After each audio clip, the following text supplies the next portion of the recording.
Acción, tu revista mensual de cine y series, con los mejores estrenos de cine, fichas y reportajes coleccionables, series de televisión y 8 pósters todos los meses.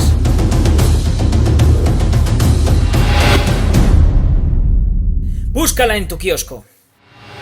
Buenas mañanas. Buenas mañanas. Hemos visto Ben-Hur. Ben y Ur. Eso, Ben y Hur. Yo creo que no han cogido el concepto. Me da la impresión de que no han cogido el concepto de lo que era Ben-Hur. Y no me refiero solo a la película de Charlton Heston, sino a la propia novela. Creo que no han cogido el concepto de lo que es una película. Pero eso es Y yo, para no enrollarme mucho, ni enrollarme mucho, simplemente quería aclarar una cosa. Y es que toda la épica que había en el Ben-Hur de Charlton Heston y en el Ben-Hur de la versión muda no está aquí. Y que además es un problema. Hay una serie de elipsis, van muy rápido, de repente aprietan el acelerador. No tienen, vamos a ver, el cine es como una sinfonía. Cuando es excepcional, el cine es como una sinfonía. Una película es como una sinfonía.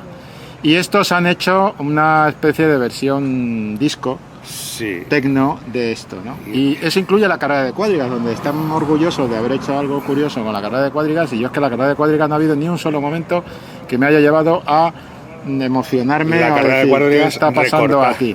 Recortada y además, como digo, la película debería ser una sinfonía y no lo es, pues hay como una precipitación, incluso en los momentos de crucifixión, hay una precipitación en los momentos de enfrentamiento entre Judá Ben-Hur y Mesala. Todo es muy rápido y como muy de andar por casa, no sé, es una cosa. Están crucificando a Cristo y a 2 pasos tienes el circo donde corren con los. Está todo, es muy recoleto, todo muy organizadito y tal, ¿no? Todo es como un barrio, ¿no? ¿Y qué quieren que les diga? No ha habido un punto de emoción de decir. Y además es que, no sé, se os mantiene vivos para servir a esta nave. Eso no está aquí. ¿Dónde está? Ya no es Charlton Heston, sino ya Huston es un buen actor. Y Toby Kebbell también es un buen actor. Y aparece, creo que está mal dirigido. En lo de se os mantiene vivos, en esta aparece un pedazo de actor, sí, en ese momento, y dices tú, date, aquí despega. Sí. Y de repente dices, no, que te tomo el pelo, que vengo. He venido a asomarme solo, he venido a saludar y me voy. Sinceramente, y la salida de ese personaje de la trama es de decir, de traca, ¿esto qué es? ¿Por qué pasa esto así de golpe? No hay en esa escena, que creo que es una escena clave, porque además tiene alguno de los momentos de los piratas, que tiene algunos de los momentos más interesantes de toda la película, como lo de la proa del barco griego, que es sensacional, que es de los momentos que dices, ostras, sí me voy a acordar de ello, pero que es donde crees que puede despegar la película. No hay ese sentimiento que había cuando veías Ben-Hur, la de William Wyler, cuando tú estabas viendo Ben-Hur y estabas diciendo, aquí se ha formado un vínculo entre estos remando, de hermandad, de aquí sobrevivimos todos a una, de aquí tiramos todos a una, porque es la única manera de seguir vivos. Y no te da esa sensación, quizá por ese tono precipitado por las prisas que tiene, es todo con prisas. Han querido hacer una película de 3 horas largas, 3 horas y pico, en 2 horas. Han prescindido de la pausa, del tono, del tiempo, de los descansos. Del tono omnioso que tenía la otra. Claro, no hacen descansos. La figura de Cristo, bueno, de verdad. La figura de Cristo en la otra era una sombra. Y aquí es una mano, no se ve el rostro. Aquí se le ve y tiene menos presencia. Y el plano que hace William Wyler cuando le está dando el agua a Ben-Hur, que es un plano donde se ve cómo va recorriendo todas las caras, y va dando el agua y tal, y ya llega hasta donde está Ben-Hur y le da el agua. Es toda esa grandiosidad que tenía el original, aquí no está. Y es que esto es Ben-Hur, o sea, no es que pidamos grandiosidad porque sí. Es que es Ben-Hur. Si me hace una película policíaca y me la ponen grandiosa, pues diré, no pega, no pinta nada. Pero es que es Ben-Hur, es que esto es Ben-Hur. Es decir, no hay. Y no es tan difícil, lo hizo con Gladiator, lo hizo Ridley Scott. Sí, o sea, no es tan difícil, no es imposible, No sé, Ridley Scott tenía un problema de construcción en aquella película, de que se había confundido. Pero lo grandioso sí estaba. Sí, lo grandioso estaba. Lo de quién ha servido en el ejército y tal, eso. La clave épica estaba. O lo de esta noche, lo de. No, bueno, entre 100 lo de esta noche cenamos en infierno. La épica existe en el cine actual. Incluso está en televisión. Ya, lo de a mi señal iré y fuego. Exactamente, eso no está. Eso no. Y aquí. Hay que recordar que de esto hicieron una versión televisiva hace 6 años, si no me acuerdo, de 2010, que era floja, pero no era tan floja.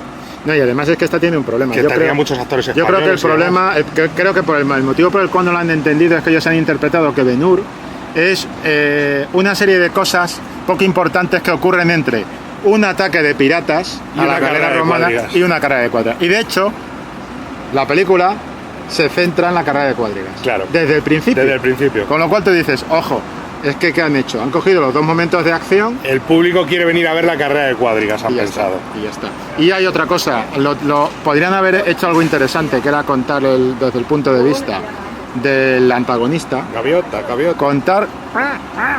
Contar desde el punto de vista del antagonista, que era algo que lo han tenido en la mano. Sí. Y no lo hacen, no lo acaban de hacer, no acaban de decir, vamos a contar esto pero desde el punto de vista de Messala, que siempre será algo un poco más interesante y tal.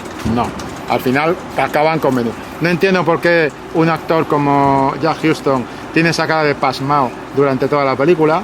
Son órdenes del director, porque son muy buenos actores. Y hay un momento cuando Jack Huston sale en la carrera, ahí dices, tío, si es que ahí estás, ese sí es Ben-Hur. Nada, es un espejismo, es una pincelada rápida y después volvemos otra vez a la cara de pasmado. ¡Oh, Dios mío! ¿Qué me está pasando? ¿Quién me está poniendo la mano en la pierna? Sí, ¿Quién me está haciendo esto? Llega un momento en el que uno tiene una sensación de que los personajes actúan porque sí. El tema, la historia de venganza y redención, que al final es lo que es Ben-Hur, que es una venganza y una redención según se quiera ver, pero con el tema de la religión de fondo, que es imprescindible para entender la historia de Ben-Hur. O sea, si no hay tema religioso no se puede entender Ben-Hur, es así de claro. No solo el tema de los piratas y las cuadrigas. No, hay que tener el tema religioso, es importante porque es una película que al final la figura de Jesús tiene un peso muy importante en la historia, con lo cual, si una persona no le interesa este tipo de películas, también entiendo que no le pueda interesar Ben-Hur, en cualquiera de sus versiones. Pero es importante el tema de la redención a través de la religión, etcétera, etcétera, porque está en la temática de la película. Pero es que aquí los personajes cambian de actitud porque Dios les da a entender. O sea, no porque aparezca Jesús y les redima, no, porque les ha dado un aire. O sea, vean el final de la película, padezcan el final de esta película, ese final que es vergonzante y vergonzoso. Y que llega un momento en el que tú dices, pero tío, ¿qué es esto? Y ya no solo porque digas, es una bajada de pantalones como no había visto, que una película de los años 50 tenga más narices que una película de 2016, me preocupa sinceramente. Sea más oscura y más siniestra. Más siniestra en todo. Y más sutil. ¿Tú te acuerdas del fragmento de los leprosos en el original? Quemar las sábanas, quemar todas las ropas, quemarlo todo. Joder. Dices, pero vamos a ver, es que tú estabas viendo, ese era un fragmento de terror en la película original, tú decías.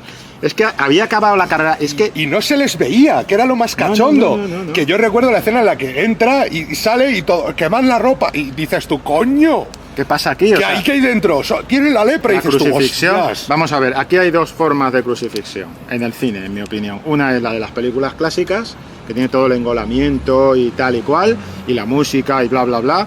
Y después está la otra, que es la que hizo Mel Gibson. Pero es que está... De verdad que van a toda leche, o sea, es que pisan el acelerador con la crucifixión, es como hacen unas elipsis. Llega un momento en el que dicen, uy, que se nos acaba. ¿Qué ha pasado? La peli, que se nos va el tiempo, que se nos va el vino, catas. Corre, que no nos podemos pasar de 2 horas y 10 de duración. Y va a una prisa que, o sea, vean uno de los instantes más recordados de la original entre Messala y Judá Ben-Hur, que es donde el momento de venganza-redención, donde la venganza se convierte en redención y vean aquí como con qué prisa resuelve eso, que llega un momento en que dices, pero vosotros habéis estado de coña durante las 2 horas de película y los 8 años que os habéis tirado, era toda una coña, porque ¿esto qué es? O sea, es que no lo explica, no hay ningún momento, no se toma la pausa para que tú entiendas que esos personajes aceptan esa redención final. No, es como, venga, pues es que se nos acaba el tiempo. Lo que hacía grande a Ben-Hur, la novela, y lo que hacía grande a las versiones de Ben-Hur, las dos, la muda y la de Charlton Heston, lo que las hacía grande concretamente era que era una historia de venganza centrada en la venganza y cómo esa historia de venganza se convertía en una historia de redención. Eso es esencial. Aquí la venganza es muy boba, muy tontorrona, muy estúpida, y no hay una historia de redención. Y después hay claves muy importantes que se han cepillado, por ejemplo, cómo Judá Ben-Hur es aceptado en la sociedad romana. Exacto. A través de algo que era muy importante para la sociedad romana, que era que tuvieras un padrino que te acogiera como hijo. El Ben-Hur original se convierte en hijo de una figura romana prominente, y eso le permite entrar en la sociedad romana. Entonces le permite, digamos, hacer un camino que es mucho más rico que el que tiene el personaje en esta película. La sutileza con la que trataba la relación entre Messala y Ben-Hur, el tema aquel que siempre comentaba Weller, que era un tema de homosexualidad latente, que le habían dicho, pero no se dedigáis a Charlton Heston, sí. Aquella coña que tenía coge el rifle y la lía, pero no se dedigáis a Charlton Heston, pero que Messala sabía cómo tenía que interpretarlo para que fuera una relación con un tinte homosexual, pero muy sutil, muy bien llevado, sin ningún aspaviento, muy natural, integrado. Y aquí llega un momento, hay momentos en los que dice, la sutileza la habéis perdido totalmente, y otros en los que parece que no se conocen los personajes. Sí. O sea, el reencuentro que tenían en la original, Messala y Ben-Hur,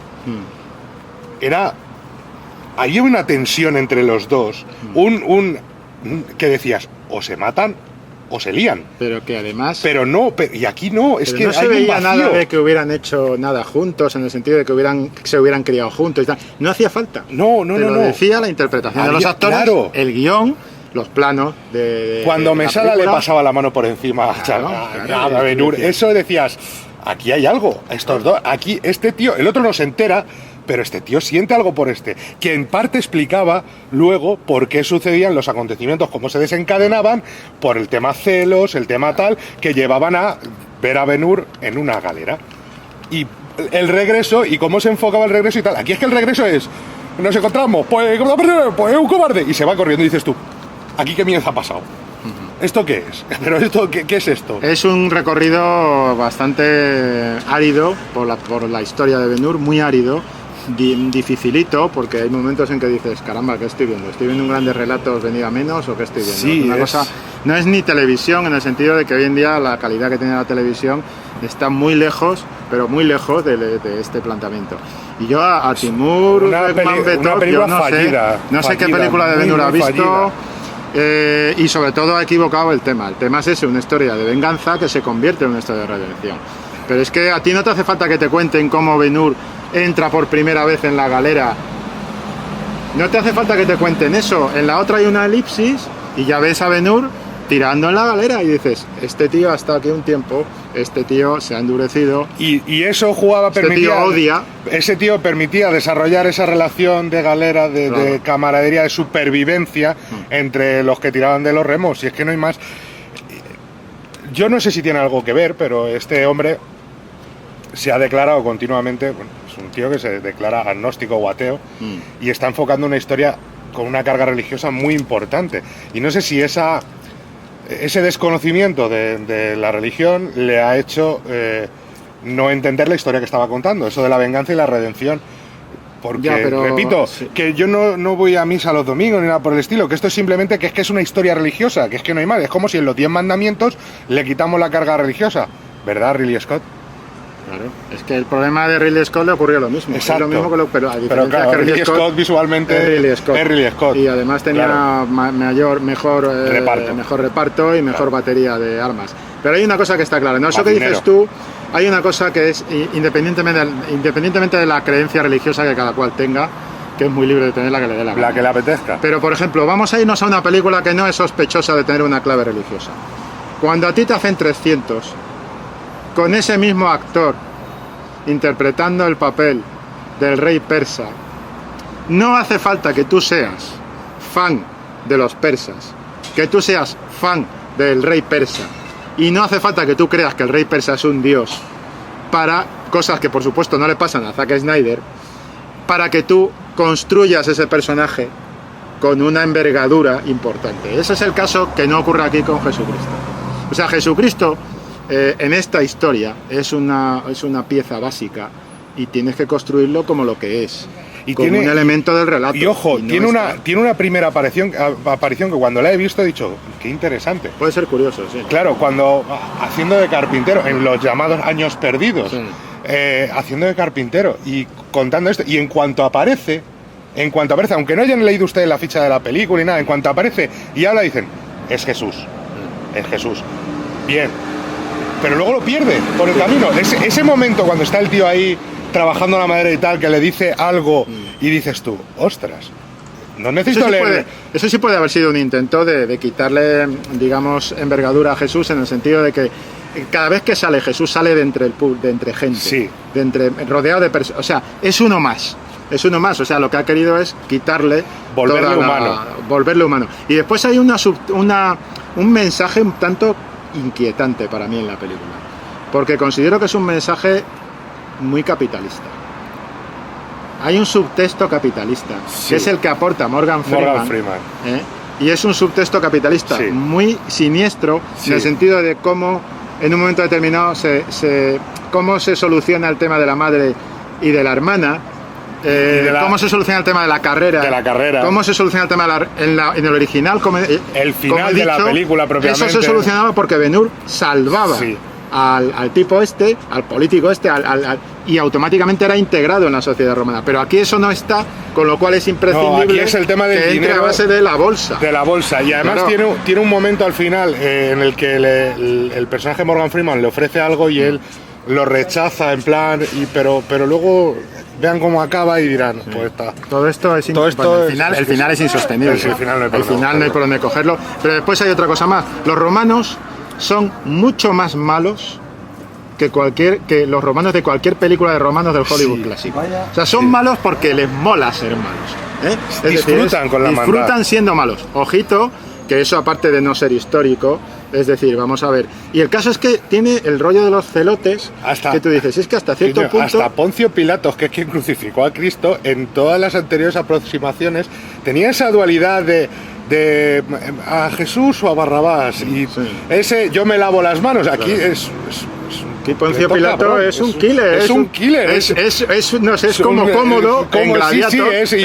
Y me pongo a apostar. Soy malo porque el mundo me hizo así. Exactamente, es malo malísimo. Sí, y disfruta con la sangre. Cosa que vamos a ver. Y aún así tiene uno de los momentos más salvajes de la película en su despedida, lo que le dice a Morgan Freeman, sí, que es quizá de lo mejor de la película, de todos son romanos. Sí. Que es una de esas es muy bueno, esa frase es muy buena. Pero que yo no digo que me sentiré ofendido y tal, pero sí me molesta, como aficionado a la historia, ese dibujo de los romanos como un tipo de gente en bloque. Además son todos malos, asesinos, represores, imperialistas, cretinos, capitalistas, pero después la misma película se contradice porque todos los problemas que se plantean se solucionan a través del capitalismo. Claro. Con lo cual atacas por un lado imperialismo y por otro lado solucionas con capitalismo. Hay una contradicción. Hay un momento de lapidación que yo pensaba que estaba viendo la vida de Brian.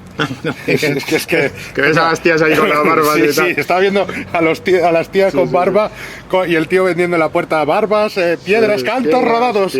Cantos rodados. No, estaba hablando de aquello de la escena típica de la lapidación, que esa sí que la pueden ver, cuando el Menda dice... da el nombre de Dios en vano y automáticamente le caen todas las piedras. Esa, de verdad, esa escena de lapidación que remita a ese tipo de cosas. Cuando empiezan todas, sí. Son mujeres. No. ¿Quién ha sido? Esta ha sido esta.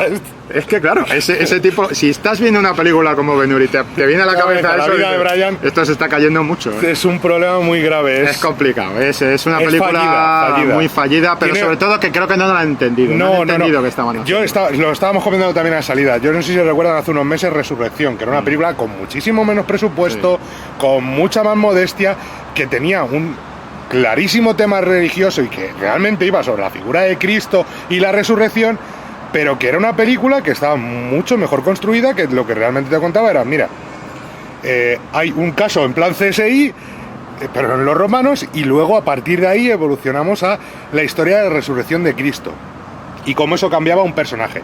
Ni los romanos eran tan vilipendiados, ni era todo mucho más humilde, no iba con grandeza y entendía que era una película religiosa y lo abrazaba sin problemas. Una película sobre la resurrección de Cristo y decía, pues esto es una película, es lo que es y no engaño a nadie y vamos a lo que vamos. Mucho mejor construida. Pues hay unas cosas, lo que has dicho tú cuando hemos salido del pase, que yo no me había dado cuenta, pero es cierto. Lo has dicho tú. El personaje de Dimas... Ostras, ¿para qué pones eso? O sea, es tanto la película con el Dimas para arriba, Dimas para abajo, con la importancia que además cobra el personaje en un momento determinado, y cuando sale la crucifixión se pasan a Dimas por el Arco del Triunfo y es como... Pero Dimas no era el que estaba crucificado, el ladrón arrepentido, si es que Dimas es San Dimas, el ladrón arrepentido. Dimas es el ladrón corredor. Porque sale corriendo como un pollo sin cabeza. Sin cabeza. Y dice, ¿dónde vas, Dimas, macho? ¿Dónde vas? No, y al final ¿sabes? es el ladrón que arrepentido no aparece. Y es como... No aparece nada porque no aparece la crucifixión. Plano, la crucifixión está narrada de una manera... Creo que es la peor crucifixión que he visto yo. Superando, vamos, o sea, yo creo que hay mucho más cercanía al original en la vida de Brian. Sí, en el final de la vida de Brian. La banda, en serio, la banda sonora es una de las cosas que salvo de Marco Beltrami, que me parece que tiene un par de... Es Marco Beltrami. Sí. Y algunos de y detalles de la película que podía haber sido. Ese momento de... todos son romanos. Sí. Ese momento barco... Sí. El hecho de que empiecen... que parece que van a narrar desde el punto de vista de Messala. Es como, había una gran película en Ben-Hur y es una película fallida al final, sí. Muy fallida, y es una pena, porque había una gran película. Más allá de que sea necesario, no discutimos el remake. El remake no, es un remake, se hacen remakes a todas horas. Es una estrategia horas. comercial habitual y no pasa nada. Pero el problema es que hay que entender cuál es el tema de la historia. Y aquí no lo han entendido, no lo han pillado. Y no creo que sea por motivos religiosos. Es que creo que han querido ir de listos y han querido decir, vamos a, digamos, desvirtuar el mensaje religioso de estas películas y vamos a hacer algo mucho más próximo y tal, de acción. Esas cosas que cuentan de que luego son como Fórmula 1. Las escenas de acción tampoco son tan... Las escenas que ves, es que además yo lo voy a hacer en clase este año. Las cuadrigas no están mal, comparas la carrera... No, pero claro, pero si tú comparas la carrera de cuadrigas de la muda, comparas la carrera de cuadrigas plano por plano de la de William Wyler y pones esta y dices, si no es que esté mal. Pero el problema es que en las otras estaba mucho mejor, y no es porque seamos clásicos, que no es eso, es porque plano por plano la tensión, lo de la sinfonía y hay un momento en el que sobre todo en la de Wyler, cuando tú veas la carrera de cuadrigas, daba una sensación de enormidad. Pero de enormidad. Primero hay un plano, hay un plano que falta. Y aquí hay un momento en el que dices, ¿están corriendo en el circo o en el parque de atrás de mi casa? ¿Del plano de la estatua? Claro. Hay un plano de la estatua gigantesca, que es lo que te dice, esto es Roma. Estos tíos construyen esto. Pero y eso era lo grandioso. No hay grandiosidad. Asunto. Entonces esa estatua no está en la espina, en la parte central del asta, y es una pena porque realmente dices... En la crucifixión hay un plano del circo, que es cuando dices, están al lado. El Monte del Calvario está al lado el uno del otro. ¿Esto qué es? Hay un plano de la crucifixión que está el circo y dices, pero ese es el plano que tenías que haber metido antes de la carrera de cuadrigas, para decir, hostias, el circo. No. Cosa que sí tenía Ridley Scott en Gladiator. Eso sí. Igual que Gladiator tenía también en las escenas cortadas, las que no se montaron en el original, estaba toda la parte de cuando acaba la batalla, la primera batalla, que van a lo que es la enfermería y se ve a los tíos allí con los brazos cercenados y tal. Y eso es lo que estaba en el Ben-Hur de William Wyler con el personaje de Messala, que está destruido. Y de verdad, es que si comparamos plano por plano a cada una de ellas, lo que nos llama la atención a este hombre y a mí es que una película que hace ya la tira de años que se rodó sea más siniestra, más oscura, más inquietante que lo que hemos visto aquí hoy. O sea, da la sensación de que es como una versión... Bueno, y el final va por ahí. Sí. O sea, el final es una versión de decir, si las películas que se rodan hoy en día las crea de alguna manera el tipo de espectador que tenemos hoy en día, nuestra sociedad es una puñetera mierda. De verdad. Y que Dios nos coja confesados o que el demonio nos coja confesados. Porque hay una cosa que está clara. Si esta sociedad tiene que enfrentarse con un problema serio, que se vaya despidiendo. Porque es que, en serio, no se puede ser más moñas. Si nosotros creamos ese tipo de película como público, sinceramente, yo no creo que el público actual sea así. Sinceramente, creo que es muy escapista, creo que somos todos muy niños, todo lo que ustedes quieran. Pero ahí dentro hay algo, y es que al final... Ojo el papel de la mujer, ojo el papel de Esther, dando vueltas de un lado para otro como pollo sin cabeza. Fallida, muy fallida. Además Esther, es que la subtrama sentimental que había en la otra película... Vean cómo los personajes cambian como una veleta, según le sopla el aire, cambian de actitud, vamos, y en el final es que en los últimos 10 minutos es unos cambios radicales en los personajes que decir, no entiendo esto. Y después ves a Morgan Freeman con una película de Whoopi Goldberg, con una peluca de Whoopi Goldberg, intentando remar contra viento y marea, el pobre, porque es Morgan Freeman. Claro. Y el tío, a él le da igual. O sea, él está allí y él va a aguantar el encontronazo como sea. Y dices, tío, no te quedes ahí, súbete a la puta cuadriga y conduce tú la carrera, porque macho, tú ya vale, es que es increíble, o sea, ahí se ve un actor que dices, a mí me da igual lo que me echen, yo estoy aquí y yo en los minutos que esté en pantalla voy a dar una dignidad a toda esta movida que la movida no tiene. Y es lo que hace es dignificar el tío, es interesante en ese sentido, pero es que ni siquiera eso es viable, porque la parte de Morgan Freeman además es interesante, ahí podían haber hecho lo de Ridley Scott con los mutilados y tal, porque es toda la parte que está en la espiga, en la parte central, y están recogiendo gente y él está viendo. Pero es que eso lo desperdicia también, o sea, ni siquiera cuando ha querido darle un tono de realismo, que a mí esa parte sí me interesaba, ver la carrera como por dentro. Y la brutalidad que tiene en algunos momentos, eso, no termina de... No acaba de... le falta épica, le falta sensación de épica, de grandeza, de decir, estamos en el circo romano. Pero eso puede ser el problema del cine de hoy en día, que es, hago una película épica, pero no quiero que sea muy épica, porque yo soy un borderline. Y además yo soy un tipo poco apasionado y soy un hombre equilibrado. No, si estás haciendo épica, tienes que ser épico. ¿Qué tiene de equilibrado y de poco apasionado este hombre? No sé, y además este tío que te montaba unas batallas en las dos primeras que hizo de los vampiros, que decía, pero si hay ni nada, si estos vampiros son unos moñas todos. Y el tío te hacía esos planos y no entiendo cómo aquí no hay más caña. Más chicha. Y en fin, ha sido una... Siempre, nosotros no prejuzgamos lo que digan las críticas y tal. Ya lo dijimos cuando estábamos ayer en el directo, que hasta que no la viésemos no íbamos a opinar de Ben-Hur, pero yo es que he salido de ver y he dicho fallida. O sea, muy fallida. O sea, una película fallida en casi todo. Y además se hace larga porque no tiene tono, no tiene montaje, se hacen muy pesadas las escenas de diálogo. Hablan y te da igual lo que estén diciendo. Sí, y además llega un momento en el que las escenas de diálogo que son... llegan a ser, incluso con ese bajón, llegan a ser más interesantes que los grandes planos de efectos, porque tampoco es una película o sea, es una película de 100 millones de presupuesto, que es un presupuestazo, pero para hacer Ben-Hur a lo mejor se le queda un pelín corto, 100 millones, a lo mejor había que haber invertido un poco más. Y la subtrama sentimental de Ben-Hur con la chavalilla es que además ahí es un ir y venir absurdo, que te mete en un rollo como de ahora ya te detesto y ahora ya no me molas, pero esto que pinta en Ben-Hur, o sea, ¿por qué complicas la trama que cuando la película te dura 2 horas, tío, y no vas a tener tiempo de desarrollar lo principal? Pues porque estás perdido ahí en un pantano, en un cenagal sentimental que no viene a cuento, porque no está bien formado tampoco, no está bien construido, en fin, agua por todas partes. Y tampoco es que la batalla de barco sea algo porque no se ve nada. Porque no se ve nada. O sea, pero tiene un momento muy grande. Tiene el momento... ¿Cómo era? El momento... ¿Cómo le llamaríamos a eso? El momento... ¿Cómo se llama la piececilla hasta que lleva los coches ahí delante? El momento insignia. La insignia. Tiene un momento insignia que dices, tío, si lo has tenido ahí, si es que eso tienes que meterle un poquito más de caña. Que no se vea la superficie del barco es el típico hallazgo de realismo, de decir, no, es que estamos viéndolo desde el punto de vista de Ben-Hur. Entonces Ben-Hur no ve el puente del barco, solo ve la parte de abajo. Yo no soy Ben-Hur, yo soy y tú dices, ya, pero yo soy un espectador y he pagado para ver aquí lo bonito. Y a mí no me metas en el hoyo con el otro solo y enséñame la superficie. No ves nada. Pero es la típica sobrada de decir, no, yo lo voy a hacer desde un punto de vista del protagonista y tal. No, porque después haces otras cosas que te sacan del punto de vista del protagonista, como por ejemplo cuando detienen a la parienta con la otra chavalilla, con los 20 estos que llevan detenidos y tal, dices, ahí ya no está el punto de vista de Ben-Hur, o sea que tú te estás saltando las normas que tú mismo has ceñido cuando quieres.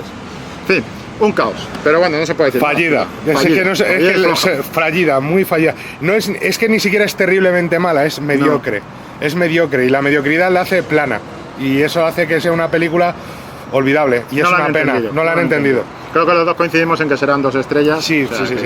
Y eso es lo que hay. No hay más, ¿no? No. Hemos visto un trocillo de Jack Reacher que pinta bien. Pinta bien. Pinta bien y yo de hecho casi les pedimos que nos hubieran puesto el resto de Jack Reacher y hubieran quitado... Casi que decimos, oye, sigue con Jack Reacher, que ya la apaño yo después.